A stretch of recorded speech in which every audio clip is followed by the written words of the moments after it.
E hoje, pessoal, a gente vai falar de um tema muito legal, um tema bem bacana, que são sotaques. Sotaques que, pensa só, no espanhol são 21 países. Uma mistura de sotaque, uma mistura de gíria, uma mistura de expressões totalmente diferente. Então, são 21 países que você pode conhecer com espanhol, mas que cada lugar tem a sua peculiaridade, tem as suas diferenças no espanhol. E como que a gente lida com tudo isso, né? Para nós, brasileiros aqui tentando aprender espanhol, como é que a gente vai fazer para ter um espanhol fluente, para falar de verdade, para conversar em espanhol fluentemente, sem ficar se esbarrando nesses problemas de sotaque, gírias e expressões locais. Gente, é algo bem complicado para nós brasileiros lidar com isso, porque é muito diferente. Então a gente tem o sotaque dos caribenhos, que eles cantam na hora de falar. Eles têm uma melodia assim, ó, totalmente diferente dos outros países. Então o sotaque colombiano, Venezuela, então é diferente. É bem diferente um do outro, sem nem contar os argentinos, né? Que eu acho que é o mais diferente de todos, são os argentinos. Então é o seguinte, a gente precisa saber lidar bem com isso, né? A gente precisa saber como que a gente vai falar, como é que eu preciso lidar com esses sotaques. Eu vou precisar saber todos? Você já parou para pensar se você tem que falar como um argentino? Você tem que falar como um espanhol? Não dá, né? É complicado. Então, você tem o teu sotaque e isso não é impeditivo para você falar com fluência, tá? Então, por exemplo, tem algumas palavras que você aprende, geralmente é por causa da influência do teu professor, pelo teu convívio, pelas séries que você assiste, música e tal. Você vai aprendendo várias palavras. E muitas vezes você aprende numa determinada pronúncia, com um determinado sotaque. E aí você vai e conversa com uma pessoa que não tem nada a ver com aquilo. Por exemplo, se você está assistindo, você curte música, curte um tango, curte os filmes argentinos e você aprendeu a palavra lluvia. Lluvia. E aí você vai conversar com um espanhol da Espanha e ele vai falar lluvia. Bem marcado, bem forte, bem carregado esse acento, né? Esse sotaque. E aí, o que acontece? Te dá uma insegurança total. Você fica pensando, putz, eu já estudei tanto, eu passei tanto tempo estudando espanhol, chega na hora eu não consigo entender. Parece que eu não sei nada, porque tem essas diferenças e no final das contas você sabe que a palavra significa chuva. Mas no meio da conversa, no meio daquilo, você não consegue ter esse discernimento, tá? Então, isso é uma das coisas que te prejudica muito, você não saber lidar com as diferenças de sotaque. Ó, presta bem atenção no que eu tô falando. Saber lidar com a diferença de sotaque. Eu não tô falando que você tem que saber todos os sotaques, isso é muito diferente.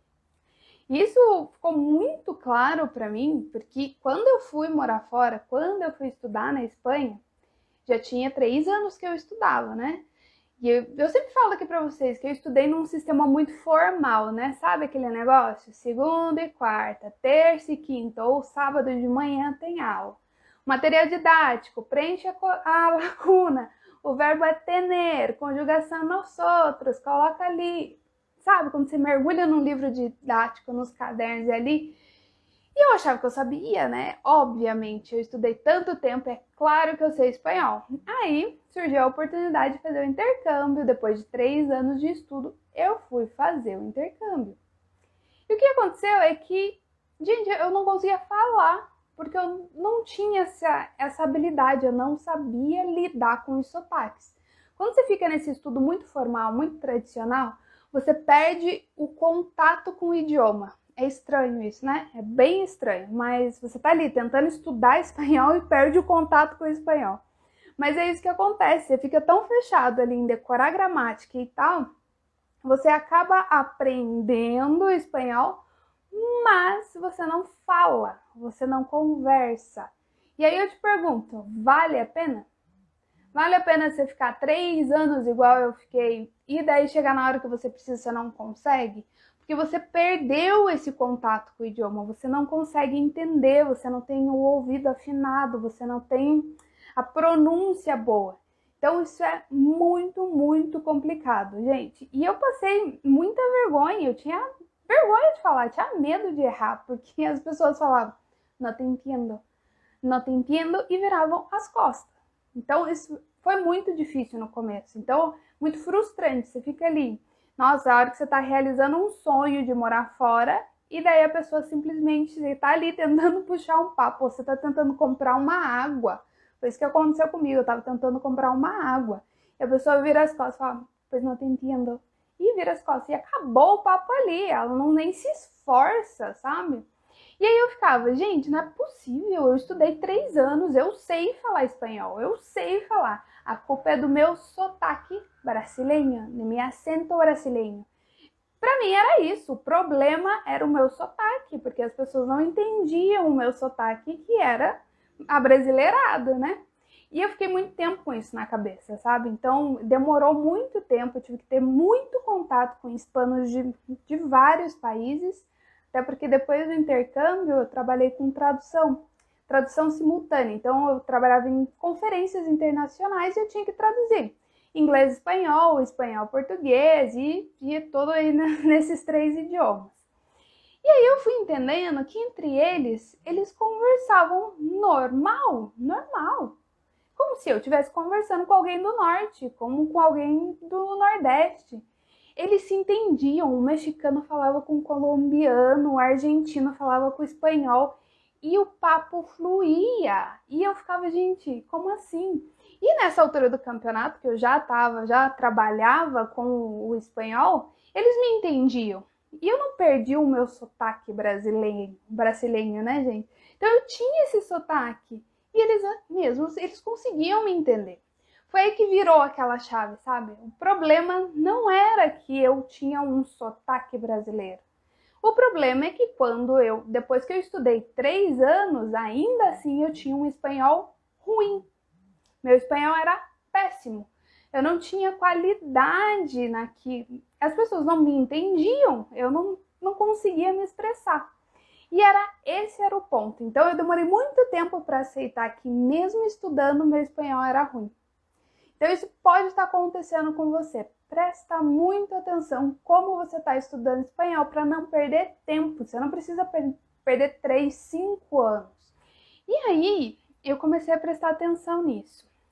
Que tem muita gente que fica estudando com série, filme, música e acha que vai conseguir ter uma boa comunicação.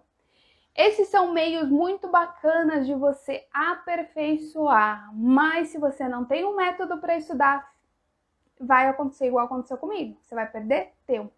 Então fica de olho se você não está aí fazendo de conta que está estudando, para no final não se arrepender, né? Igual aconteceu comigo, para ficar ali penando e não conseguir falar. E isso é um ponto que eu quero falar aqui para vocês, muito, muito importante.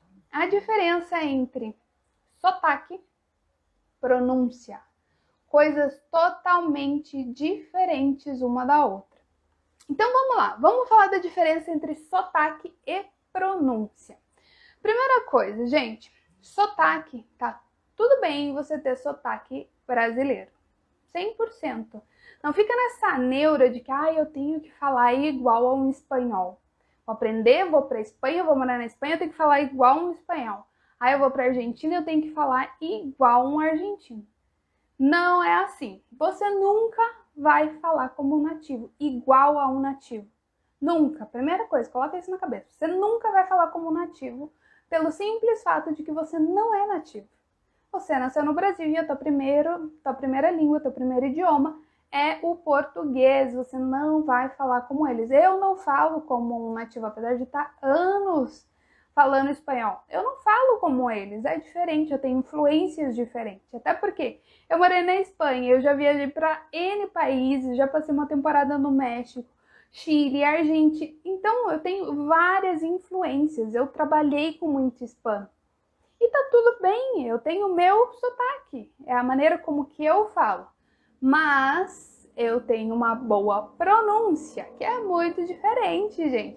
Você não pode usar a pronúncia do português dentro do espanhol. Não tem nenhum problema você usar pronúncias de qualquer outro país. Você quer falar chiado como os argentinos? Beleza, eles têm uma pronúncia um pouco diferente. Mas não é para usar a pronúncia do português, certo? Esse é o ponto. Porque aí o pessoal acaba confundindo que é a mesma coisa. Ah, não tem problema, eles me entendem. Ah, é só o meu sotaque brasileiro. Não é, erro de pronúncia é erro de pronúncia. Não vem com desculpa, porque precisa estudar a estrutura do espanhol. Você precisa de uma pronúncia correta. Agora, se você tem o sotaque brasileiro, beleza, sem problemas, tá? Não fica aí almejando falar 100% como nativo para você não se frustrar. Porque é isso que acontece. Ai, eu não falo igual ele, não falo igual ela. Ai, agora eu falo mal. Não, você fala com o teu sotaque, tá? É muito legal que eles saibam de onde você é. Eu adoro. O pessoal chega e fala assim, mas de onde você é?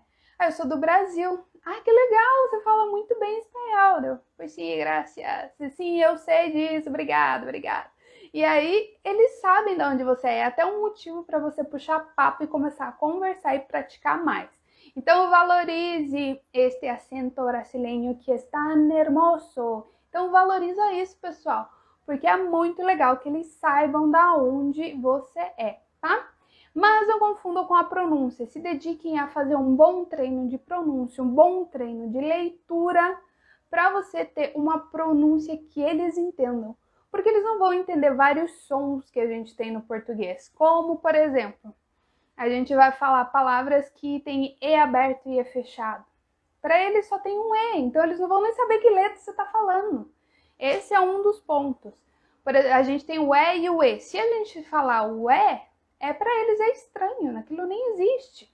O O e o O, eles só tem som fechado, então corrija a pronúncia. Diferencie sotaque e pronúncia e trabalhe na tua pronúncia. Você não pode ter um espanhol ruim. Você tem que ter uma boa pronúncia e o sotaque é o teu sotaque, é algo muito especial, algo que reflete o que você é. Se você mora, por exemplo, eu tenho vários seguidores aqui que moram em fronteiras aqui do Brasil. Fronteira com a Argentina, fronteira com a Venezuela. Então, eles com certeza vão ter outras influências. Eu tive a influência da Espanha, porque eu morei lá há muito tempo. Então, eu tenho várias influências de lá, mas isso é algo meu e eu vou adaptando ao longo do tempo. O tempo todo eu aprendo gírias diferentes, expressões diferentes, isso é muito, muito legal. E aí, uma vez que você tem realmente essa imersão, que você afina o teu ouvido para qualquer sotaque, você tem segurança. Um dos pontos, tem segurança na hora de falar. Você não fala bem se você não entende bem. Então, a primeira coisa, você tem que entender o espanhol muito bem para conseguir falar. Senão, nada feito. Senão, não sai. Você não consegue falar se você não entende. A pessoa faz uma pergunta, fica aquela cara, né? Fica lourinha assim na tua cara, você tentando entender, tentando processar e a resposta não sai. Você não consegue falar. Então, você precisa afinar o teu ouvido, precisa lidar muito bem com esses sotaques. No curso do Espanhol na Sua Viagem, eu priorizo isso muito, muito, muito. Tanto que eu tô aqui regravando o curso para a próxima turma, e aqui eu tenho nativos que trabalham junto comigo, Venezuela, da Argentina, do Peru. Então, tem de vários lugares, porque os meus alunos, eu faço plena questão que eles já tenham um ouvido afinado. Porque aí, a hora que eles forem para o Chile, forem para a Espanha, qualquer lugar, eles não vão ter dificuldade de se comunicar, eles entendem. Agora, o sotaque deles é o sotaque deles. Eles vão desenvolver o próprio sotaque, mas eles sim aprendem a lidar muito bem com isso. Então, no curso, eles têm contato com o espanhol dos 21 países, praticamente, sabe? Então, tem gírias, expressões que eu mostro lá dentro do curso já para afinar. E se você quer realmente falar bem, você precisa disso, tá? Realmente precisa afinar esse entendimento.